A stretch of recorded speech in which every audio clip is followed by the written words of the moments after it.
Hello, monkeys. So we have a couple things that we need to discuss. First of all, yeah, I'm not quite awake yet, so I'm filming this before your bedtime story, obviously. This story is Curious George, and we are talking about monkeys. So here's George. Hold on. So we did watch a video about monkeys today, so I have to go clean out our classroom this week.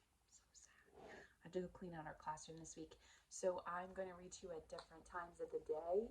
So sometimes you're going to see maybe my dryer's going to go off, or sometimes the dog's going to be barking, and there's going to be lots of crazy things going on in my house because this is not my quiet time. But I am going to read to you. So this one is Curious George. So this is not the book that our monkeys are based on, but it is really cute and funny. And we've read a couple of George's books before, but this is the original. This is the original Curious George by H.A. Rey. Here we go. This is George. He lived in Africa. He was very happy, but he had one fault. He was too curious. Always wanted to know what's going on, didn't he? One day, George saw a man. He had a yellow straw hat. The man saw George too. What a nice little monkey, he thought. I would like to take him home with me. Which should never happen, right? Because monkeys should live in the wild. The man put his hat on the ground, and of course, George was curious. He came down from the tree to look at the very large yellow hat. George just wants to see what's going on. The hat had been on the man's head, so George thought it would be nice to have it on his head. He picked it up and he put it on. The hat covered George's head. He couldn't see. The man picked him up quickly and popped him into a bag, and George was caught. Uh-oh. The man with the big yellow hat put George into a little boat, and a sailor rowed them both across the water in a big ship. George was sad, but he was still a little curious. See, he's in a rowboat, so he has to get to this big boat back here. See this? On the big ship, things began to happen. The man took off the bag. George sat on a little stool, and the man said, George, I'm going to take you to a big zoo in a big city. You will like it there. Now run along and play, but don't get into trouble. That's hard for George, isn't it? George promised to be good, but it is easy for little monkeys to forget. Yeah.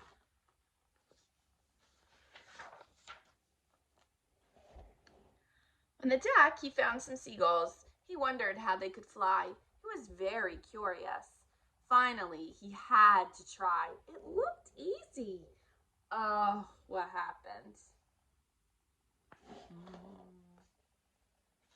Looked easy. Is it easy for monkeys to fly? First this, see? Then this. Where is George?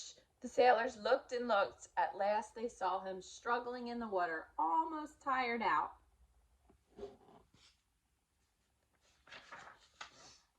Man overboard, the sailors cried as they threw him a lifebelt.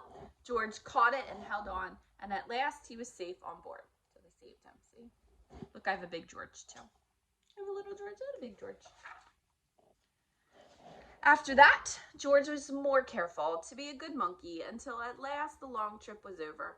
George said goodbye to the kind sailors, and he and the man with the big yellow hat walked off the boat onto the shore and into the city, to the man's house. After a good meal and a good pipe, George felt very tired.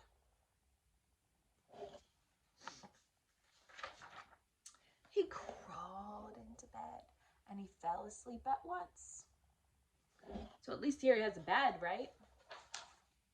The next morning, the man telephoned the zoo. George watched him. He was fascinated, and then the man went away. And George was curious, and he wanted to telephone too. 1, 2, 3, 4, 5, 6, 7. What fun! He doesn't even know who he's calling, does he? Ding, ling, ling. George had telephoned the fire station. The firemen rushed to the telephone. Hello, hello, they said, but there was no answer. And then they looked for the signal, and on the big map that showed where the telephone call had come from, they didn't know it was George. They thought it was a real fire. This can't be good. Hurry, hurry, hurry! The firemen jumped on the fire engines and onto the hooks and ladders. Ding, ding, ding, ding! Everyone, out of the way! Hurry, hurry, hurry! The firemen rushed into the house and they opened the door. No fire, only a naughty little monkey. Oh, catch him, they cried, and George tried to run away. He almost did, but he got caught in the telephone wire. So you guys wouldn't know anything about that because you don't have telephones with wires. But a long time ago when this was written, telephones had these big long cords. A thin fireman caught one arm and a fat fireman caught the other one. You fooled the fire department, they said.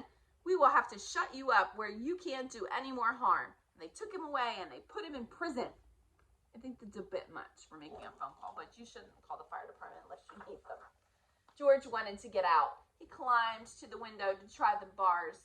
Just then, the watchman came in. He got on the wooden bench to catch George, but the watchman was too big and heavy, and the bed tipped up, and the watchman fell over, and quick as lightning, George ran out through the open door.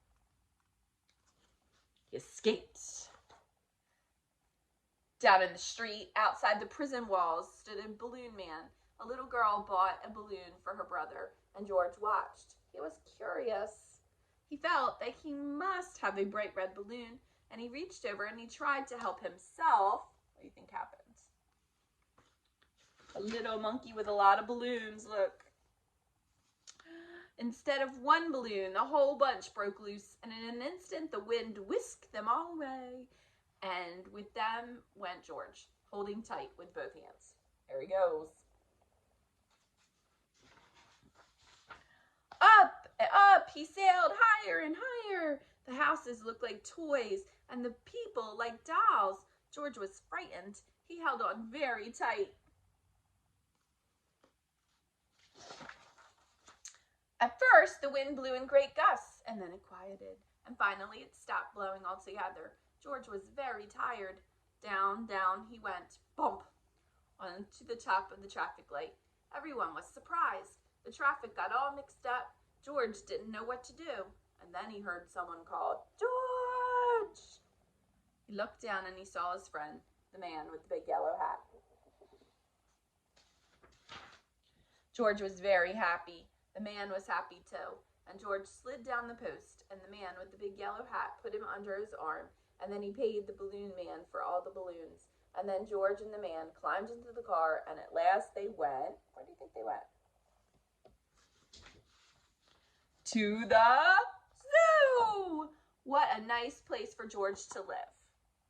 So monkeys do not live in houses. Monkeys should not live in apartments.